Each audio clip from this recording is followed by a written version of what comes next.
जय हिंद साथियों, आप सभी का स्वागत है। आइए हम देखते हैं आज क्रिया की तीसरी क्लास हमारी है। क्रिया की तीसरी क्लास है। चलिए देखते हैं हम इसे।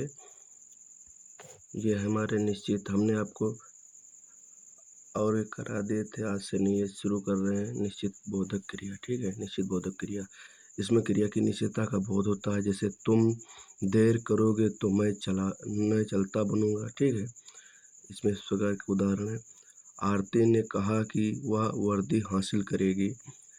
इच्छा बोधक में इसमें कार्य करने की इच्छा का बोध होता है। जैसे मैं अब सोना चाहता हूँ, वह घर जाना चाहता है, वह खाना खाना चाहता है, वह बाग में जाना चाहता है। पहले मैं चाहता हूँ लगेगा तभी इच्छा, मतलब इच्छा जताई जा रही है। ठीक है, चलिए आगे बढ़ते हैं। अभ्यास बोधक इसमें क्रिया करने के अभ्यास को अभ्यास बोधक कहते हैं। जैसे गणेश खेलता है, वह पढ़ता है। ठीक है, आगे बढ़िए। शक्ति बोधक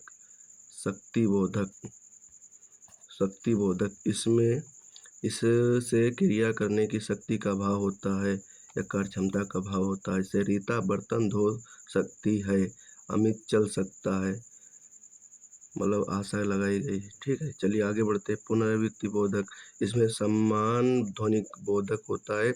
रमेश पढ़ाई लिखाई करता है, रीता विद्यालय आया जाया करती है, और आखिरी में नामधात क्रिया शुरू हो गई हमारी। नामधात क्रिया ये दूसरी क्रिया है। वे क्रियाएं जो संज्ञा सर्वनाम और विशेषण से बनती हैं उन्हें हम नामधात क्रिया कहते हैं। जैसे लाठी से लठियाना, हाथ से हथियाना, बात से बतियाना, अपना से अपनाना, यानी ये सर्वनाम होगा। नामधात में ये संज्ञा होंगी नामधात की। ठीक है, चिकना से चिकनाना, लोभ से लुभाना, गर्म से गरमाना। भाई सबसे सरल और सबसे सटीक नामधात क्रिया होती है। इसमें हथियाना, लतियाना, बतियाना वगैरह ये सब यूज होते वर्ड है। ठीक है, चलिए आगे बढ़ते हैं।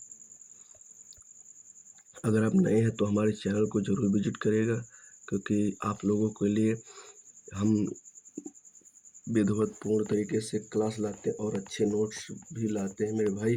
आप सभी लोग इस चैनल को जरूर सब्सक्राइब कर लीजिए और बेल आइकन को जरूर प्रेस कर लीजिए, ताकि आपका नोटिफिकेशन बराबर आता रहे और आपकी तैयारी में चार चांद लगते रहें। देखिए, चलिए आगे बढ़ते हैं हम दोस्तों। एक हमारी रह गई थी लठी आना, लाठी मारना, पतन करना, दुखी करना, निराश करना या निराश होना। ठीक है, अब प्रेरणार्थक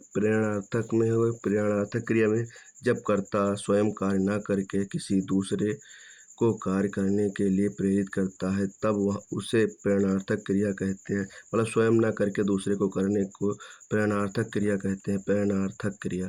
ठीक है, इसके इसके इस क्रिया के दो कर्ता होते हैं। कौन कौन से देख लीजिए। प्रेरणार्थक कर्ता होता है और प्रेरित कर्ता होता है। प्रेरणार्थक में प्रेरणा प्रदान करने वाला और प्रेरणा लेने वाला। ठीक है, प्रथम क्रियार्थक क्रिया का वह रूप जिसमें कर्ता स्वयं भी कार्य में सम्मिलित हुआ होता है, कार्य करने की प्रेरणा देता है, उसे प्रथम प्रेरणार्थक क्रिया कहते हैं। जैसे, चलिए आगे देखिए। वह सबको भजन सुनाता है, महेश बच्चों को रुलाता है, रवि सभी को भाषण सुनाता है।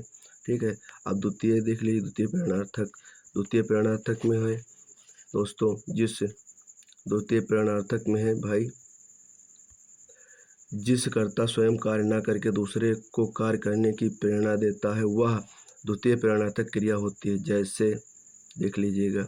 रवि सुनीता से पत्र लिखवाता है, मालकिन नौकरानी से घर साफ करवाती है, हम कुली से बोझ उठवाते हैं और हम मजदूर से मजदूरी करवाते हैं। ठीक, इस प्रकार के वर्ड बनेंगे।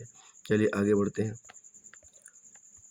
नाम धातु और प्रेरणार्थक, प्रथम प्रेरणार्थक के रूप और द्वितीय प्रेरणार्थक के रूप देख लीजिए भाई।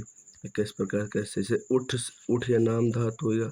उठ और उठना ना में ना क्रिया लग गई और उठवाना में ना क्रिया लग गई, तो यहाँ पर मूल धातु से उठ और उठना उठवाना, गिरना गिरवाना, कटना कटवाना, सुनना सुनवाना, चलना चलवाना, जागना जगाना जगवाना। भाई सिर्फ आपको द्वितीय प्रेरणार्थक में वाना शब्द लगेगा और प्रथम प्रेरणार्थक में उठवाना ना लगेगा। और मूल धातु तो मूल धातु होता है, जो शब्द होगा वो मूल धातु में आएगा। ठीक है, चलिए आगे बढ़ते हैं मैं भाई। ये देखिए और हमारे उदाहरण है, ये देख लिए। जीतना ये मूल शब्द हो गया, और जितवाना ये प्रेरणार्थक हो गया, और द्वितीय प्रेरणार्थक में जितवाना है। ये जीतना और जितवाना, ठीक है। बोलना बुलाना बुलवाना होगा। खोना खोना नहीं सॉरी, खाना खिलवाना हो गया, खिलाना खिलवाना हो गया। ठीक है, पीना पिलाना पिलवाना हो गया।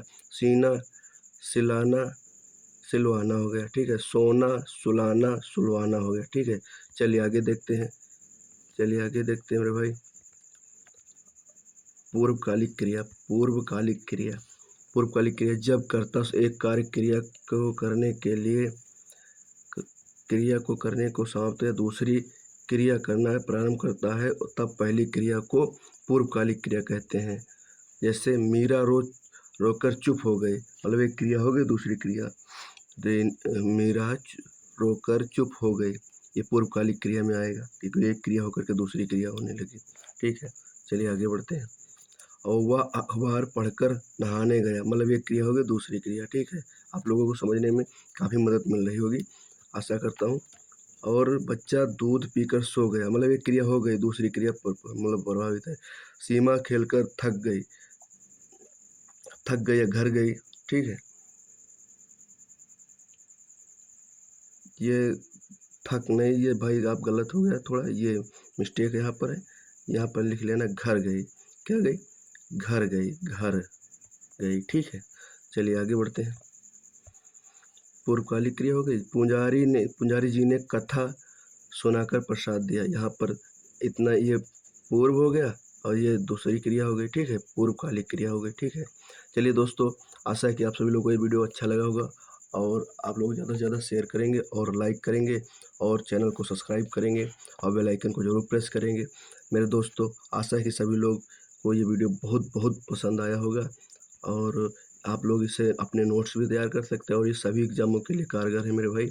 और आप सभी लोग अपने दोस्त मित्र यार को ज़रूर शेयर करिएगा। चलिए आज और नेक्स्ट क्लास एक और बची हुई है आपकी क्लास, वो हम करवा देंगे। ठीक है, नेक्स्ट वीक में आप लोगों के लिए। तो यहीं पर ये क्लास समाप्त करते हैं। धन्यवाद दोस्तों।